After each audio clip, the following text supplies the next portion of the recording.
Friend, स्वागत है आप सभी का। चलिए दोस्तों, हम आप सभी के लिए लेकर आ चुके हैं अगली मॉक टेस्ट 33 यानी 33। जैसा कि आप लोग जानते हो, रेगुलर बेसिस पर एक मॉक टेस्ट आप लोग लगाते हो जो आपके एग्जामिनेशन के दृष्टिकोण से काफ़ी ज़्यादा महत्वपूर्ण होता है। स्क्रीन पर आप लोग पहला क्वेश्चन देख पा रहे होंगे, दी गई आकृति में कितने त्रिभुज है फाइंड करके बताना है। दोस्तों, ऐसे क्वेश्चन को लगातार आपको प्रैक्टिस अप कर लेनी चाहिए, बिकॉज ऑफ ऐसे क्वेश्चन निश्चित रूप से आपके परीक्षा में आएंगे। तो दोस्तों, उम्मीद करते हैं इसका राइट आंसर आप लोगों का आ गया होगा। नीचे कमेंट बॉक्स में बताना। देखते हैं किस किस का राइट आंसर आता है। नीचे कमेंट बॉक्स में हमें आपके उत्तर का इंतजार रहेगा। चलिए दोस्तों, अगले क्वेश्चंस की तरफ मूव करते हैं। उम्मीद करते हैं हर एक क्वेश्चंस आप कंप्लीट देखोगे ताकि आपको पूरा बेनिफिट हो पाए। क्वेश्चंस ये पहला वाला मोस्ट इंपॉर्टेंट है दोस्तों, पुलिस परीक्षा में लगातार पूछा जाता है यह क्वेश्चन, तो बहुत ही ध्यान से समझ लेना। निम्नलिखित में से कौन सा आर्थिक अपराधों से व्यवहार करते हैं? दोस्तों, आपको बता दें डी ऑप्शन कोफे पोसा आपका राइट आंसर है। यह आर्थिक अपराध से व्यवहार करता है। कैसे, आप सभी इसको समझ लीजिए दोस्तों। कोफे पोसा अधिनियम 1974 19 दिसंबर 1974 को प्रभावी हुआ। आपको बता दें यह अधिनियम तस्करी गतिविधियों की रोकथाम हेतु अधिकारियों को व्यापक शक्तियां प्रदान करता है। जबकि बता दें दोस्तों, पोटा और टाडा, ये जो दोनों ऑप्शंस है, ये पोटा और टाडा आतंकवादी गतिविधियों की रोकथाम से संबंधित है। आपको बता दें ये मीसा जो है, मीसा दोस्तों आंतरिक सुरक्षा से संबंधित अधिनियम है। अगले क्वेश्चंस की तरफ मूव करते हैं दोस्तों। उम्मीद करते हैं आपको क्वेश्चंस क्लियर हो गया होगा। क्वेश्चंस देखना, कौन सा देश एक पार्टी प्रणाली का अनुसरण कर रहा है? दोस्तों, आप सभी को बता दें इस क्वेश्चंस का राइट आंसर बी ऑप्शन है, चीन। दोस्तों, चीन में एक पार्टी प्रणाली का प्रचलन है, चीनी कम्युनिस्ट पार्टी, जिसे सीसीपी भी कहा जाता है। पूरे चीन के सरकार पर यह नियंत्रण रखती है, यानी आपका बी ऑप्शन राइट आंसर है। अगले क्वेश्चंस की तरफ चलते हैं। क्वेश्चंस देखना, लोकतंत्र की जरूरी विशेषता को प्रमुखता देना है। तो दोस्तों क्या है? ए ऑप्शन नागरिक। आपको बता दें लोकतंत्र की जरूरी विशेषता नागरिक को प्रमुखता देना है। आपको बता दें लोकतंत्र को आमतौर पर जनता का शासन कहा जाता है। अगले क्वेश्चंस की तरफ चलते हैं। क्वेश्चंस, हर एक क्वेश्चंस उम्मीद करते हैं आपको क्लियर हो रहा होगा। क्वेश्चन देखना, संविधान द्वारा कितने प्रकार के आपातकाल की परिकल्पना की गई है? यानी दोस्तों, संविधान द्वारा कितने प्रकार की आपातकाल की परिकल्पना की गई है आपको बताना है। आपका राइट आंसर आ गया होगा, सी ऑप्शन। बता दें भारतीय संविधान में 3 प्रकार के आपातकाल की परिकल्पना की गई है। पहला है राष्ट्रीय आपातकाल, अनुच्छेद 352 के तहत लगाया जाता है। आपको बता दें दूसरा है राज्यों में संवैधानिक तंत्र की विफलता, यानी ये 356 के तहत अनुच्छेद के तहत लगाया जाता है। तीसरा है वित्तीय आपातकाल, जो 360 के तहत लगाया जाता है, अनुच्छेद 360। अगले क्वेश्चंस की तरफ मूव करते हैं दोस्तों। उम्मीद करते हैं हर एक क्वेश्चंस क्लियर हो रहा होगा। भारतीय संविधान के किस अनुच्छेद के अंतर्गत केंद्र सरकार राज्य सरकारों को निर्देश दे सकती है? यानी दोस्तों, आपको मालूम होगा केंद्र सरकार बहुत सारे निर्देश देती है राज्य सरकारों को करने के लिए। तो दोस्तों, किस अनुच्छेद के अंतर्गत देती है? आपको बता दें इस क्वेश्चन का राइट आंसर ए ऑप्शन है, अनुच्छेद 256 के तहत। संविधान के अनुच्छेद 256 के अनुसार केंद्र सरकार राज्य सरकार को कोई भी निर्देश दे सकता है। अगला देखिए, अगला क्वेश्चन इंपॉर्टेंट है, जरा ध्यान से दोस्तों देखना। किस भारतीय शासक का राज्य विस्तार भारत से बाहर था? यानी दोस्तों, भारतीय शासक का राज्य विस्तार था वह, और भारत से बाहर तक था। आपको बता दें सी ऑप्शंस आप सभी का राइट आंसर है, चंद्रगुप्त मौर्य और कनिष्क दोनों का। आपको बता दें चंद्रगुप्त मौर्य और कनिष्क दोनों के राज्य का विस्तार भारत से बाहर था। आपको बता दें चंद्रगुप्त मौर्य का साम्राज्य का राज्य का विस्तार उत्तर पश्चिम में ईरान की सीमा तक विस्तृत था, और इसी प्रकार कनिष्क की अगर बात किया जाए तो कनिष्क का साम्राज्य पश्चिम में उत्तरी अफगानिस्तान तक विस्तृत था। उम्मीद करते हैं आपको क्लियर हो गया होगा।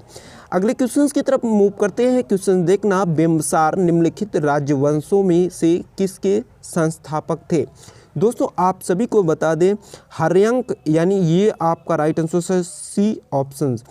आपको बता दें मगध साम्राज्य के महत्ता का वास्तविक संस्थापक बिंबिसार था।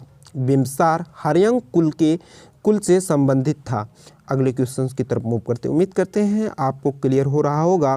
क्वेश्चंस दोस्तों क्लियर हो रहा हो तो नीचे अपनी अच्छाई को प्रकट कीजिए, लाइक बटन है उसको प्रेस कीजिए। दोस्तों यहाँ पर देखना भारत छोड़ो आंदोलन का दूसरा नाम क्या था। दोस्तों भारत छोड़ो आंदोलन का दूसरा नाम क्या था? अगस्त क्रांति, यानी ए ऑप्शंस आप सभी का राइट आंसर है। आपको बता दें भारत छोड़ो आंदोलन का ही दूसरा नाम अगस्त क्रांति था। भारत छोड़ो आंदोलन 9 अगस्त 1942 को शुरू हुआ था। इसी आंदोलन में महात्मा गांधी ने करो या मरो का नारा दिया था। दोस्तों 9 अगस्त 1942 को हुआ था। कब हुआ था? 1942 को भारत छोड़ो आंदोलन। अगला क्वेश्चन देखना दोस्तों, उम्मीद करते हैं आपको क्लियर हो रहा होगा हर एक क्वेश्चन। किस सत्र में कांग्रेस पार्टी का विभाजन हुआ था? यानी दोस्तों कांग्रेस पार्टी जो है उसका विभाजन हुआ था किस सत्र में, आपको बताना है। दोस्तों सूरत 1906 जो बताया गया है एक्चुअल में यही राइट है, लेकिन 1906 की जगह आप लोग बना लेना 1907। दोस्तों वर्ष सूरत 1907 में कांग्रेस पार्टी का विभाजन हुआ था। उम्मीद करते हैं आपको क्लियर हो गया होगा। दोस्तों वह क्वेश्चन थोड़ा मिस प्रिंट था। क्वेश्चन ये देखिएगा, सालार जंग संग्रहालय कहाँ स्थित है, आपको बताना है। क्वेश्चंस को बहुत ध्यान से समझना दोस्तों। सालार जंग संग्रहालय हैदराबाद में स्थित है। यह भारत का एक राष्ट्रीय संग्रहालय है। इस संग्रहालय में भारत सहित विभिन्न देशों के मूर्ति, चित्रों यानी नक्काशी आदि का जो कि संग्रह है। आपको बता दें ये राइट आंसर क्या है, आपका बी ऑप्शन हैदराबाद। अगले क्वेश्चंस की तरफ मूव करते हैं। क्वेश्चंस बहुत ही ध्यान से देखना। भारतीय विरासत के लघुचित्रों का विकास इनमें से कहाँ नहीं हुआ था? यानी दोस्तों भारतीय विरासत के लघुचित्रों का विकास के बारे में आपको बताना है कहाँ पर नहीं हुआ था। दोस्तों आप सभी को बता दें B option Junagadh. Junagadh is the right answer for this question. कहाँ कहाँ हुआ था दोस्तों बता दें आपको, मेवाड़ में हुआ था, किशनगढ़ में हुआ था, बूंदी में हुआ था और दोस्तों जयपुर में भी हुआ था, बीकानेर में भी हुआ था। अगले क्वेश्चंस की तरफ मूव करते हैं। उम्मीद करते हैं आपको क्लियर हो रहा होगा हर एक क्वेश्चंस। लिपू लेक दर्रा किस राज्य में स्थित है, आपको बताना है। दोस्तों क्वेश्चंस हमने आप सभी को पहले ही बता रखा है। इस क्वेश्चंस का right answer B option Uttarakhand. दोस्तों लिपू लेक दर्रा उत्तराखंड राज्य में पिथौरागढ़ जिले में स्थित है, यानी आपका बी ऑप्शन राइट आंसर है। क्वेश्चन देखिएगा, निम्नलिखित झीलों में से कौन सा नमकीन पानी की झील है? दोस्तों आप लोग कह रहे होंगे बहुत इजी का क्वेश्चन है, इसमें क्या पूछने का है, तो राइट आंसर आप सभी का है दोस्तों बी ऑप्शन सांभर झील। दोस्तों क्वेश्चन सरल हो या कठिन हो, हर एक क्वेश्चन कराना हमारा कर्तव्य है, आप लोग देखते रहिए। क्वेश्चन यहाँ पर देखिएगा, जम्मू और कश्मीर में केसर खेती के लिए निम्नलिखित में से कौन सा स्थान प्रसिद्ध है? दोस्तों पाम्पोर, यानी इस क्वेश्चन का ए ऑप्शन राइट आंसर है। दोस्तों अगला देखना बहुत इंपॉर्टेंट क्वेश्चन है, निम्न में से कौन सा क्षेत्र पश्चिमी विक्षोभ से वर्षा प्राप्त करता है? दोस्तों कौन सा क्षेत्र है एकमात्र जो पश्चिमी विक्षोभ से वर्षा प्राप्त करता है, आपको बताना है। सी ऑप्शन आप सभी का राइट आंसर हो जाएगा पंजाब। अगले क्वेश्चंस की तरफ मूव करते हैं। उम्मीद करते हैं हर एक क्वेश्चंस आपको क्लियर हो रहा होगा। क्वेश्चंस है, निम्न खनिजों में से किसका दूसरा नाम भूरा हीरा है? दोस्तों आपको बता दें डी ऑप्शन लिग्नाइट का दूसरा नाम भूरा हीरा है। लिग्नाइट कोयले का ही दूसरा नाम भूरा हीरा है। भारत के तमिलनाडु, पांडुचेरी, केरल, गुजरात, राजस्थान तथा जम्मू कश्मीर में लिग्नाइट कोयले का भंडार पाया जाता है। भारत में कुल लिग्नाइट कोयले का लगभग 80% भाग तमिलनाडु से ही पाए जाते हैं। दोस्तों इस क्वेश्चन का राइट आंसर डी ऑप्शन है। उम्मीद करते हैं आपको क्लियर हो गया होगा। क्वेश्चन देखना, भारत के निम्नलिखित में से कौन सा भाग गर्मियों में पहला मानसून प्राप्त करता है? राइट आंसर आप सभी को बताना है। यानी दोस्तों गर्मियों में पहला मानसून प्राप्त करता है भारत के निम्नलिखित में से कौन सा भाग? दोस्तों आप सभी का राइट आंसर आ गया होगा सी ऑप्शन पश्चिमी घाट। दोस्तों निम्नलिखित में से कौन सा भाग पश्चिमी घाट गर्मियों में पहला मानसून प्राप्त करता है, यानी बारिश का मौसम, यानी सी ऑप्शंस आप सभी का राइट आंसर है। अगले क्वेश्चंस की तरफ मूव करते हैं। क्वेश्चन जरा ध्यान से देखना। बारिश की बूंदें गोलाकार होने की वजह से है, यानी दोस्तों किसकी वजह से? पृष्ठ तनाव, सरफेस टेंशन के बारे में आपने पहले से पढ़ा होगा दोस्तों, हाई स्कूल इंटर में आपने पढ़ा होगा सरफेस टेंशन के बारे में। उसी का मतलब है डी ऑप्शंस आपका राइट आंसर है। बारिश के बूंदे को गोला होने का एकमात्र कारण है वही। क्वेश्चन देखना, इनमें से कौन सा भौतिकी में एक मौलिक मात्रक नहीं है? दोस्तों भौतिकी में कौन सा एक मौलिक मात्रक नहीं है आपको बताना है। सी ऑप्शन वजन। भौतिकी में द्रव्यमान, लंबाई, समय, ज्योति तीव्रता, विद्युत धारा, ताप तथा जो कि पदार्थ की एक मौलिक मात्रा है ये सभी, लेकिन वजन मौलिक मात्रा नहीं है। अगले क्वेश्चंस की तरफ मूव करते हैं दोस्तों। जरा ध्यान से देखना, निम्नलिखित में से कौन सा अधिक जलन पैदा करता है? दोस्तों यानी आपको चारों ऑप्शंस में से बताना है कि कौन सा अधिक जलन पैदा करता है। राइट आंसर्स आप सभी का आ गया होगा। आपको बता दें बी ऑप्शंस भाप राइट आंसर है। बहुत ही इजी क्वेश्चंस था, आसानी से आप लोग इसका राइट आंसर दे सकते थे। क्वेश्चंस देखना, किडनी स्टोन गुर्दा की पथरी यानी मुख्य रूप से निम्नलिखित में से किसका बना होता है? दोस्तों ये क्वेश्चंस हमने आप सभी को पहले ही करा रखा है। सी ऑप्शंस कैल्शियम ऑक्सिलेट। अगले क्वेश्चंस की तरफ मूव करते हैं। क्वेश्चंस बहुत ही है। आस्टिग्मेटिज्म को ठीक करने के लिए निम्नलिखित में से किस प्रकार के लेंस का इस्तेमाल किया जाता है? दोस्तों इस क्वेश्चंस का राइट आंसर आ गया होगा, हमने पहले ही आप सभी को करा रखा है, सिलेंड्रिकल। अगले क्वेश्चंस की तरफ मूव करते हैं दोस्तों। साइंस का क्वेश्चंस जो भी हैं हमने करा चुका है साइंस के सेशंस में, तो आप लोग निश्चिंत होकर केवल देखिए।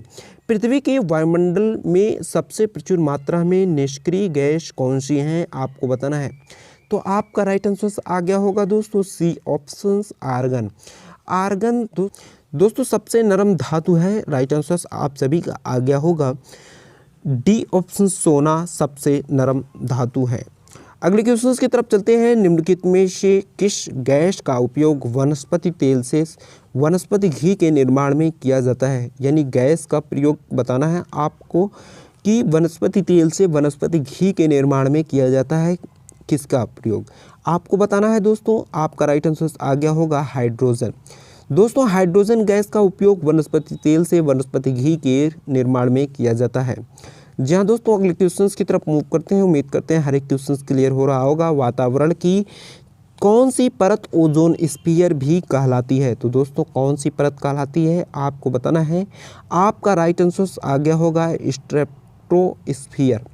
अगले क्वेश्चंस की तरफ मूव करते हैं। जरा ध्यान से देखना, ताजमहल के पीला होने के लिए निम्नलिखित में से कौन जिम्मेदार है? दोस्तों इस क्वेश्चंस का राइट आंसर बहुत ही इजी है, आपका आ गया होगा सल्फर डाइऑक्साइड। क्वेश्चंस देखिएगा, मिशन इंद्रधनुष से संबंधित हैं, तो राइट आंसर आप सभी का आ गया होगा दोस्तों मिशन इंद्रधनुष से संबंधित है आपका बी ऑप्शंस बच्चों की टीकाकरण। बच्चों की टीकाकरण बी ऑप्शंस राइट आंसर है। दोस्तों बच्चों की टीकाकरण के बारे में मिशन इंद्रधनुष बताता है। मिशन इंद्रधनुष बच्चों की टीकाकरण से संबंधित है। भारत सरकार ने दिसंबर 2014 में मिशन इंद्रधनुष की शुरुआत की थी। अगले क्वेश्चन की तरफ मूव करते हैं दोस्तों। क्वेश्चन है, रानी लक्ष्मीबाई पेंशन योजना किस राज्य द्वारा शुरू की गई? तो राइट आंसर आप सभी को बताना है। उम्मीद करते हैं आपका राइट आंसर आ गया होगा डी ऑप्शन उत्तर प्रदेश। दोस्तों रानी लक्ष्मीबाई पेंशन योजना उत्तर प्रदेश सरकार द्वारा शुरू की गई है। अगले क्वेश्चंस की तरफ मूव करते हैं दोस्तों। क्वेश्चंस बहुत ही ध्यान से देखना। लास्ट क्वेश्चन है, भारत द्वारा हाल ही में परीक्षण किए गए स्वदेशी सबसोनिक क्रूज मिसाइल का नाम है। तो दोस्तों क्रूज मिसाइल का नाम आप सभी को बताना है। सी ऑप्शंस आप सभी का राइट आंसर आ गया होगा निर्भय। दोस्तों आज का सेशंस कंप्लीट हुआ। वीडियो कैसा लगता है नीचे कमेंट बॉक्स में बताइएगा। वीडियो लाइक कीजिए, शेयर कीजिए। चलिए फिर मिलेंगे। Thank you so